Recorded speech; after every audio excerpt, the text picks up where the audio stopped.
I talk about two worlds, the matrix and squish. The matrix is where we are right now. Mm-hmm. You're literally inside my head at this moment. And if you have a headset on, then I am inside your head. It's a very intimate situation, actually. And squish is the physical world. If you and I were meeting in Starbucks, we'd be meeting in squish as opposed to here when we're meeting in the matrix. Okay, gotcha. Yeah, I talk about that every once in a while, but I don't usually take the time to explain it. I should. I will more often. Mm-hmm. No, Well, I totally get it. Makes sense.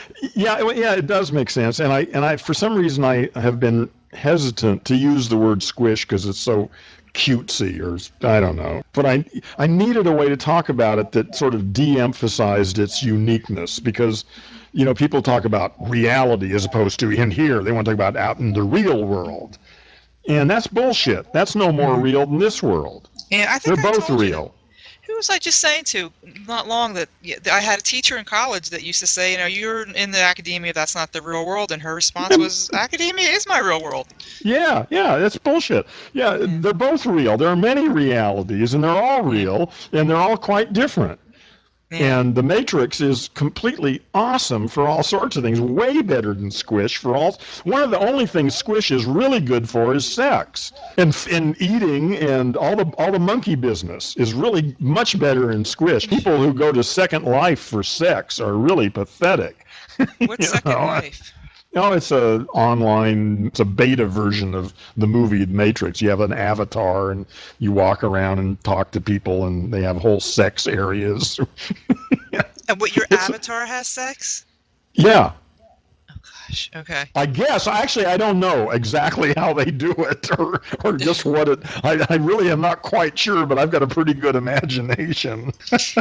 Anyway, it's just a weird space, but there aren't, just because most people are idiots and use it for dumb things, it's still a really interesting space and has all sorts of possibilities. There's a place called Philosopher's House and Philosophy Island, and a place called, I don't remember the name of it now, but I'd go there all the time, Cypress Village, coming out of Japan, which is an English learning place.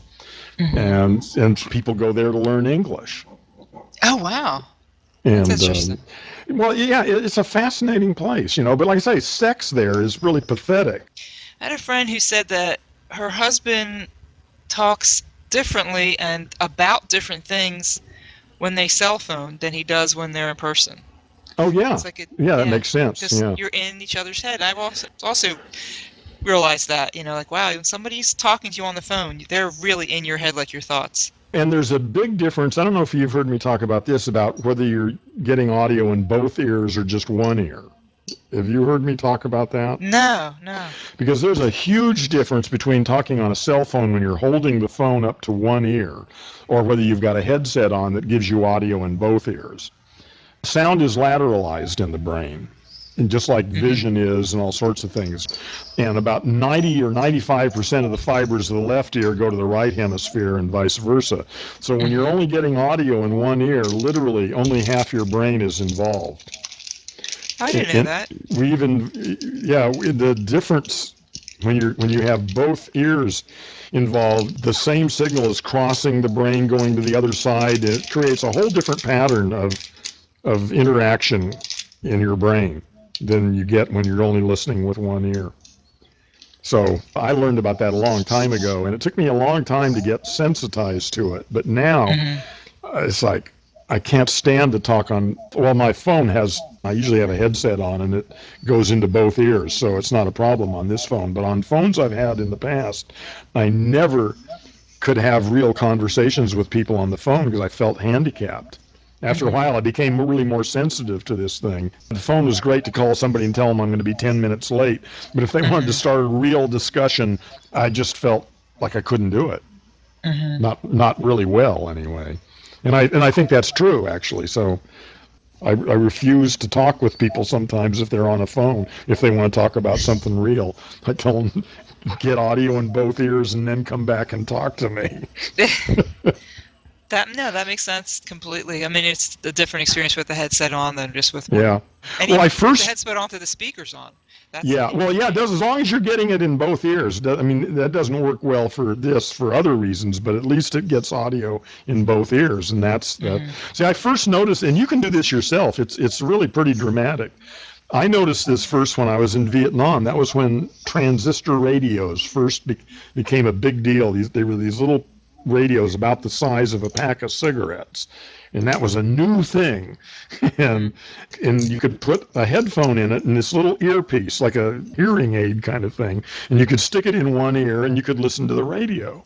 And I was doing that in Vietnam, and I don't remember just how it is, but I found another earpiece, like a radio that didn't work, or anyway, I had a second earpiece, so I spliced it into the one I had so that I could get splitting the signals so that I was getting the audio in both ears instead of just one. And I had always been complaining before about how crappy the fidelity on these little AM station was. When you listened to music, it just sounded like shit. And when I plugged this very same signal into both ears, it was totally transformed. Really? Oh yeah, I couldn't believe it sounded really good. It was like it wasn't just the same old crappy sound in both ears. The minute it went into both ears, it took on this fullness, and I was shocked by this. But even listening to music, I usually listen in the car over the car radio, but just plugging into headphones directly to two headphones it's a whole different sound. Yeah. Well, yeah, everything. It's because your brain is hearing the sound the way it's supposed to hear it. Even with good headphones, if you just take one of them off, just move it off your ear, what you're hearing out of that one ear on the other side just sounds like shit. It might as well be that old transistor radio. It just sounded like crap. Yeah. Yeah, it makes a big difference, and it really, like you just said, it's intimate. You can hear when you have somebody in your head in both ears. Oh yeah, yeah. You're hearing their thoughts. It's really a different experience. Like I say, to me, it's way more intimate than, getting sex out of the issue. Just talking about intimacy. There's a whole different thing going on in those kinds of situations. But intimacy separate from sexuality.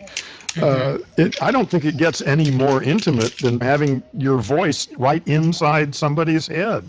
Yeah. If we were sitting at Starbucks, even if we were leaning into each other talking, there's still all sorts of other distractions and sounds going on, and it's just not the same.